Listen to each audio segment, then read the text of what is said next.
Halo semua. Apa kabar untuk hari ini? Semoga harimu selalu menyenangkan ya bro. Selamat datang di channel YouTube saya. Tolong dibantu subscribe, like dan share ya, supaya saya terus semangat bikin kontennya. Wakakakak. Reincarnation of the Strongest Sword God, Chapter 1987 Chapter 1987 Ras Raksasa. Api yang mengelilingi tubuh roh api meluas secara drastis, berubah dari warna merah tua mereka menjadi putih yang menyengat. Bahkan ruang di sekitar Flame Dragon mulai menunjukkan tanda-tanda runtuh di bawah kekuatan apinya. Spesies Archaic Tier 3. Jantung si Feng berdetak kencang saat dia memeriksa panel atribut. Dia tidak berpikir bahwa dua lusin atau lebih api misterius tingkat 1 akan cukup untuk meningkatkan roh api ke spesies kuno tingkat 3. Begitu banyak kekuatan di masa lalunya telah memberi roh api mereka sejumlah besar api misterius tingkat 1, namun hasil dari upaya mereka mengecewakan.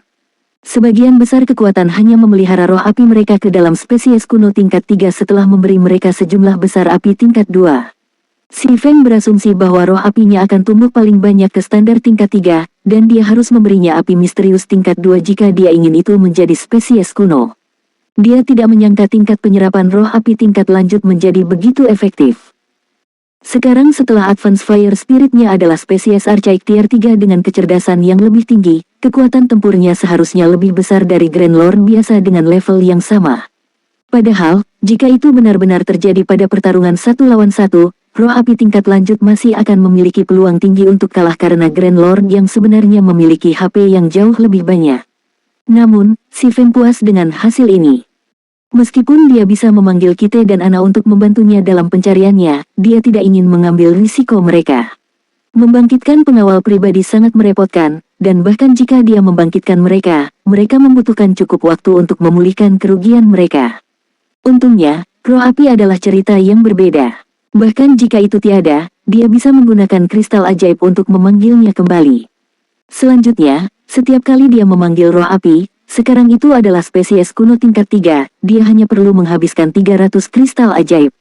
Selain itu, cooldown-nya bahkan lebih pendek dari pemanggilan iblis dalam Alkitab ke-8. Dia hanya harus menunggu 30 menit untuk memanggil kembali roh api. Namun, tidak seperti Bible of Darkness, dia hanya bisa memanggil satu roh api untuk bertarung untuknya pada satu waktu. Setelah si Feng selesai meningkatkan roh api, dia mengumpulkan sejumlah kecil kristal ajaib dan meninggalkan firma perdagangan cahaya lilin. Dia kemudian berjalan menuju asosiasi petualang di kota Star Moon. Meskipun domain dewa tidak memiliki banyak kota netral berskala super besar, ada satu di dekat setiap beberapa kerajaan dan lusinan kerajaan. Seperti kota hutan negeri peri, kota-kota netral berskala super besar ini berfungsi sebagai pusat perdagangan antara ras netral dalam permainan dan kerajaan serta kerajaan terdekat.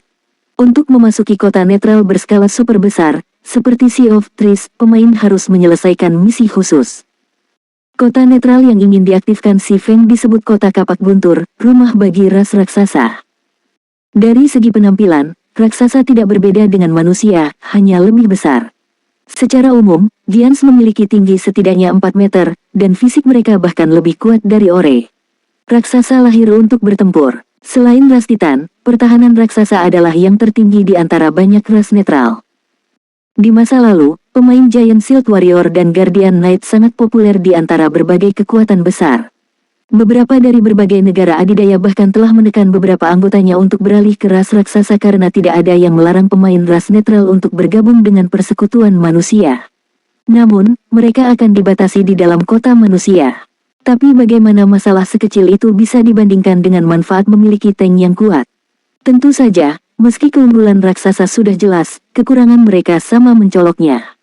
Raksasa tidak terlalu ahli dalam magic, dan mobilitas mereka mengerikan dibandingkan dengan manusia. Mengalahkan pemain atau monster yang sangat cepat dan gesit akan membuat para pemain Giant sakit kepala. Kelemahan yang jelas ini adalah alasan banyak pemain menolak menjadi Giants. Pemain Giant jauh lebih sedikit daripada pemain Half-Elf dan Biskin di masa lalu. Sementara itu, sebagai kota netral berskala super besar, kota kapak petir memiliki berbagai macam aspek yang unik. Yang paling utama di antara mereka adalah lokasi kota di dalam pemautan Ichevire, kota netral yang kaya akan biji besi. Karena lingkungan mereka, raksasa ahli dalam seni tempah. Teknik penempaan mereka telah diturunkan dari ras Titan, membuat standar mereka bahkan lebih tinggi dari para dwarf. Ini juga salah satu alasan mengapa Si Feng memilih kota kapak guntur. Meskipun arus Zero Wing memiliki banyak keuntungan, posisinya di Kekaisaran Biji masih genting, dan itu hanya akan bertambah buruk seiring berjalannya waktu. Fondasi persekutuan terlalu lemah, dan memiliki terlalu sedikit ahli. Sementara Zero Wing memiliki cukup tenaga dan sumber daya untuk mempertahankan posisinya saat ini di Kekaisaran, ia tidak memiliki cukup untuk melancarkan serangan terhadap musuh-musuhnya. Zero Wing mungkin memiliki lebih banyak sumber daya dan ahli daripada guild kelas 1 biasa, tapi itu masih bayi dibandingkan dengan berbagai negara adidaya. Zero Wing tidak memiliki wilayah sebanyak berbagai negara adidaya. Kerajaan Bintang Bulan, Kota Bintang Bulan. Setelah Si Feng tiba di kota Star Moon, dia segera menuju asosiasi petualang kerajaan. Star Moon City belum berkembang sebanyak White River City, dan sebagian besar pemain yang mengunjungi asosiasi petualang adalah pemain elit level 55 atau 66. Pemain ahli level 58 atau lebih tinggi masih jauh dan sedikit. Tanpa ragu-ragu, Si Feng menuju ke lantai 2 dan mendekati salah satu loketnya. Lord Spirit Slayer, bagaimana saya bisa melayani hari ini? Si cantik NPC yang berjaga di konter bertanya sambil tersenyum. Saya ingin mengambil kuis eksplorasi, kata Si Feng. Sangat baik, petugas NPC mengungkapkan daftar yang berisi sejumlah besar kuis eksplorasi dan menyerahkannya kepada Si Feng. Lord Spirit Slayer, ini semua kuis eksplorasi yang dapat Anda terima sekarang. Dengan anggukan, Si Feng dengan hati-hati memeriksa daftar itu. Asosiasi petualang memiliki banyak misi untuk ditawarkan, dan di antara mereka, yang paling sulit adalah misi perang salib dan eksplorasi. Sementara itu, hanya pemain yang telah mencapai level 70 dan status bintang 3 di asosiasi yang dapat menerima kuis eksplorasi kota kapak guntur. Meskipun petualang bintang 3 dapat menerima kuis eksplorasi, itu bahkan lebih menantang daripada epic kuis biasa. Pemain baru memasuki kota kapak guntur di kehidupan Si Feng sebelumnya setelah dia mencapai level 75. Pada saat itu, pakar puncak telah mencapai level 77 dan seterusnya dan diarahkan pada senjata dan peralatan tingkat atas level 75. Aku akan mengambil kuis ini, kata Si Feng sambil menunjuk ke sebuah kuis bernama Giant's Hideout. Sangat baik, saya akan menandai Anda sebagai penantang pencarian ini. Harap bayar setoran 1000 emas. Jika Anda meninggalkan kuis ini, deposit Anda tidak akan dikembalikan, petugas NPC memberitahu dia. Ahli tingkat 2 lainnya yang mengambil misi di lantai 2 tercengang mendengar komentar petugas NPC. Sampah. Kuis macam apa itu? Setoran 1000 emas. Itu tidak mungkin nyata, kan? Bahkan pencarian bintang 2 saya hanya membutuhkan setoran 3 emas. Banyak ahli tingkat 2 menatap sosok berjubah Si Feng dengan kaget. Biasanya, asosiasi petualang hanya membebankan 3% hingga 5% dari hadiah pencarian sebagai biaya setoran, mencegah pemain mengambil pencarian yang tidak mereka harapkan untuk diselesaikan. Fakta bahwa pencarian Si Feng berharga 1000 emas berarti hadiahnya setidaknya bernilai 20.000 emas. Setelah Si Feng menerima pencarian, suara pemberitahuan sistem mencapai telinganya. Reincarnation of the Strongest Sword God, Chapter 1988 Chapter 1988 Hadiah Bintang 3. Sistem, selamat. Anda adalah pemain pertama yang menerima kuis eksplorasi unik Bintang 3. Anda memiliki hak untuk memilih di antara dua opsi. Sistem, opsi pertama akan mengurangi kesulitan pencarian sebesar 15%, tetapi hadiahnya akan tetap sama. Sistem, opsi kedua akan mempertahankan kesulitan pencarian tetapi meningkatkan hadiah sebesar 1 peringkat. Sistem, Anda memiliki 10 menit untuk dipertimbangkan. Jika Anda tidak membuat keputusan dalam 10 menit, kesulitannya akan tetap sama secara default. Saya punya pilihan seperti itu. Si Feng membaca jendela pemberitahuannya dengan heran. Dia telah mengambil kuis eksplorasi bintang 3 di masa lalu, tetapi ini adalah pertama kalinya sistem memberikan opsi seperti itu. Sementara kuis eksplorasi kota kapak guntur lebih sulit daripada pencarian epik biasa, itu memberikan jauh lebih banyak. Itu juga akan memberinya kesempatan untuk menduduki Thunder Axe City sebelum pemain lain. Manfaat itu sendiri sepadan dengan usaha menyelesaikan kuis eksplorasi persembunyian raksasa. Jika dia bisa menurunkan tingkat kesulitan pencarian sebesar 15%, itu akan menjadi lebih mudah daripada menyelesaikan epic kuis biasa, memberinya kesempatan yang jauh lebih tinggi untuk menyelesaikannya, namun, dia dapat meningkatkan hadiahnya 1 peringkat jika dia mempertahankan kesulitan pencarian. Dengan kata lain, dia akan menerima hadiah dari kuis legendaris inferior yang sama menggoda, dan Si Feng telah menerima kues eksplorasi persembunyian raksasa dengan pemahaman tentang kesulitan pencarian. Setelah memikirkan masalah ini, Si Feng memutuskan opsi kedua, mempertahankan kesulitan pencarian dan meningkatkan hadiahnya. Hadiah eksplorasi kues adalah sebagian besar alasan dia memilihnya, selain dari akses ke sumber daya kota Kapak Guntur. Meskipun asosiasi petualang tidak menyebutkan hadiah pencarian, dia tahu apa yang diharapkan. Slot konversi untuk pemain. Tidak mudah untuk beralih ke ras netral di domain dewa, terutama untuk ras dengan ciri ras yang kuat. Semakin kuat suatu balapan, semakin sulit kues konversi. Namun, pencarian persembunyian raksasa memberikan slot konversi untuk pemain setelah selesai. Dengan slot tersebut, dia bisa mengubah pemain menjadi giant tanpa harus menyelesaikan conversion quest. Sejauh yang dia bisa ingat, pencarian persembunyian raksasa memberikan 1000 slot konversi setelah selesai. Sementara pemain yang dia ubah tidak akan bisa memasuki sebagian besar kota NPC di domain God, mereka bisa memasuki kota dan kota guild dan ras netral dioperasikan. Dengan sekumpulan tank yang kuat, Zero Wing akan lebih mudah menyerang tim Dungeons dan Field Bosses. Sifat ras Giants terlalu sempurna untuk dilewatkan tank, dan tidak seperti Half Elf dan Biskin, menjadi Giant tidak meningkatkan panca indera atau kemampuan magis pemain. Sebagai gantinya, itu memberikan dorongan besar-besaran untuk atribut dasar pemain. Jika tank tingkat 1 dikonversi menjadi ras raksasa, mereka akan mendapatkan kekuatan dan pertahanan untuk menyaingi tank tingkat 2. HP mereka juga akan meningkat secara drastis. Sebagai gantinya, kecepatan gerakan, kecepatan serangan, dan kecepatan reaksi mereka akan berkurang, sehingga lebih sulit untuk menyelesaikan quest promosi di masa mendatang. Jika tier 2 tank diubah menjadi giant, mereka akan menjadi lebih kuat daripada manusia, tier 2 tank peringkat teratas, meskipun mereka tidak akan mencapai standar tier 3.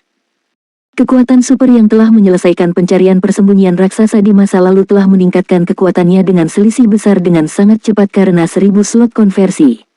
Kecepatan perkembangannya dengan mudah melampaui kekuatan super lainnya, dan meskipun negara adidaya lainnya telah mengirim ahli mereka sendiri untuk mencoba quest konversi, mereka tidak dapat mengejar karena jumlah waktu yang dibutuhkan untuk menyelesaikan pencarian.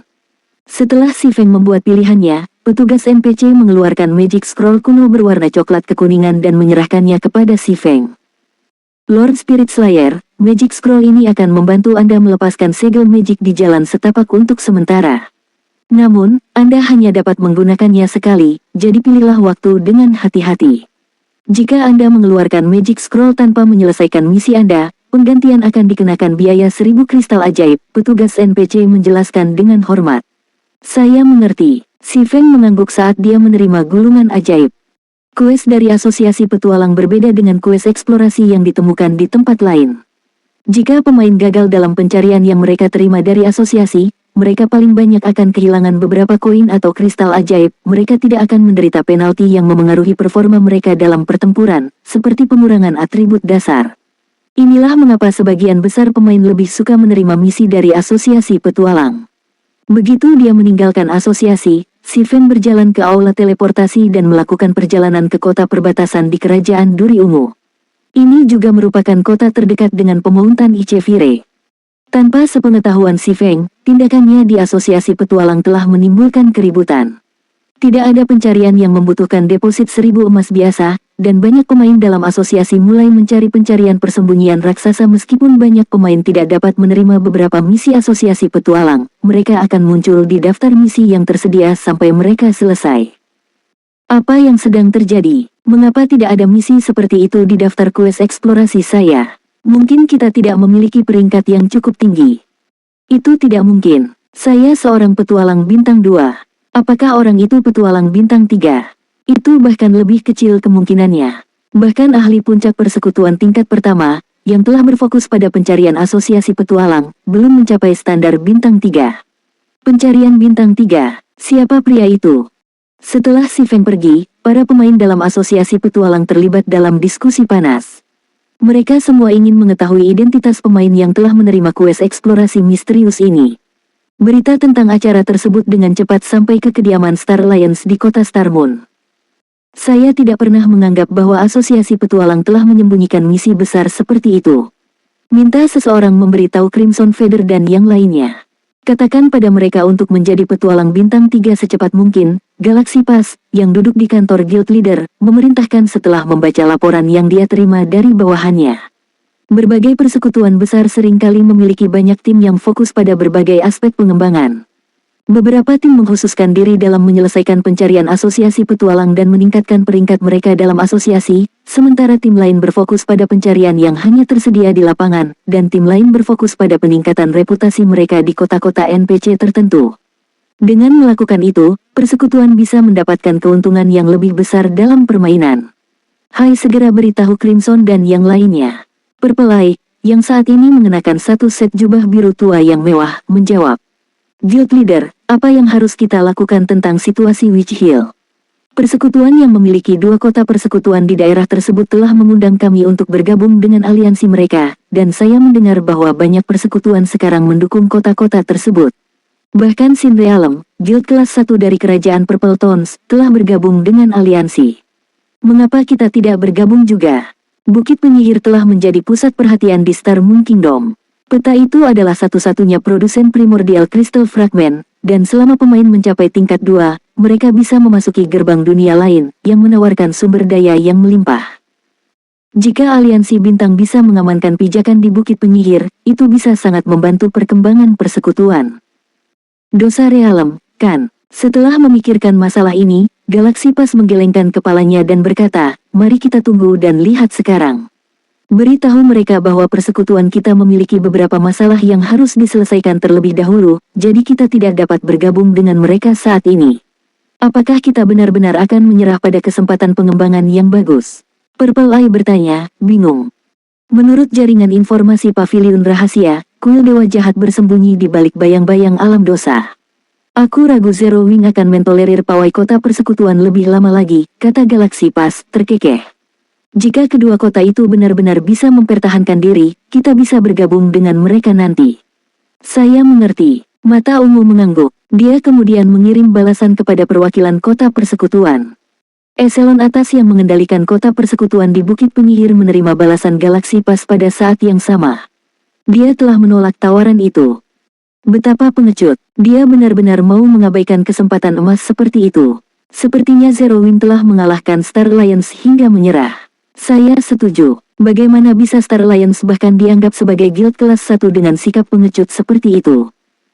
Kerja sama Star Alliance tidak penting. Setelah kita menyelesaikan persiapan kita tidak hanya akan menghancurkan Zero Wing City, tetapi kita juga akan menyimpan lebih banyak keuntungan untuk diri kita sendiri. Kami akan membuat Galaxy Pass menyesali keputusannya. Eselon atas beberapa kekuatan besar mengungkapkan senyum senang saat mereka menatap peta Bukit Penyihir di atas meja di depan mereka dari dalam ruang pertemuan rahasia.